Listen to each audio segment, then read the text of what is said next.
Hi friends, శివభక్తులు హృదయాలను కదిలించే ఒక అద్భుతమైన కథతో మీ ముందుకు వచ్చాను.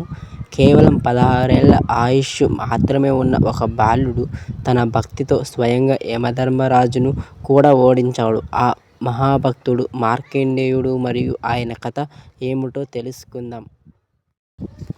మార్కండ మహర్షి అనే ఋషికి సంతానం లేదు. ఆయన భార్యతో కలిసి పరమశివుని ఘోరంగా ప్రార్థించాడు.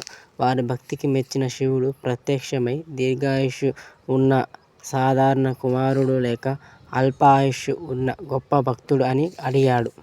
ఋషి గొప్ప భక్తుడినే కోరుకున్నాడు. కొంతకాలానికి మార్కండేయుడు జన్మించాడు. కానీ అతని ఆయుష్ కేవలం 16 సంవత్సరాలు మాత్రమే. మార్కండేయుడు చిన్నప్పటి నుంచే శివభక్తుడిగా పెరిగాడు. 16వ పుట్టినరోజు వచ్చినప్పుడు యమధర్మరాజు అతని ప్రాణం తీసుకోవడానికి వచ్చాడు. అప్పుడు మార్కండేయుడు శివలింగాన్ని గట్టిగా కౌగిలించుకొని ఓం నమఃశివాయ అని ప్రార్థించాడు. యముడు పాశం విసరగా అది శివలింగాన్ని కూడా తాకింది. వెంటనే శివుడు లింగం నుంచి ప్రత్యక్షమై యముడిపై కోపగించాడు. తన భక్తుణ్ణి రక్షించి మార్కండేయుడికి చిరంజీవిగా వరం ఇచ్చాడు. నీతి: నిజమైన భక్తిని పరమశివుడు ఎప్పుడూ కాపాడుతాడు. హర హర మహాదేవ్.